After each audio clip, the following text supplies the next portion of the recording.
mwakoze kwitabira igikorwa gisoza umuganda ukwezi kwa cyenda. Turabakunda, muri abantu beza. Mwarakoze kuba itwe mwahisemo kujya mufatanya natwe mu mudugudu wacu wa Gasogororo, kandi muzakomeza tuzababera inshuti nziza.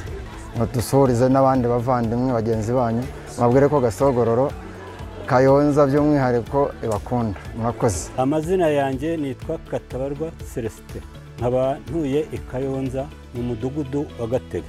Nkaba nishimiye iyi nkunga mu mpaye cyane, ndishimye cyane inshuro nyinshi, kuko aho naringeze ntabwo ibi bintu nari kuzabigeraho, ariko nzagerageza.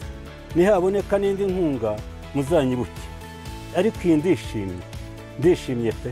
Thank you.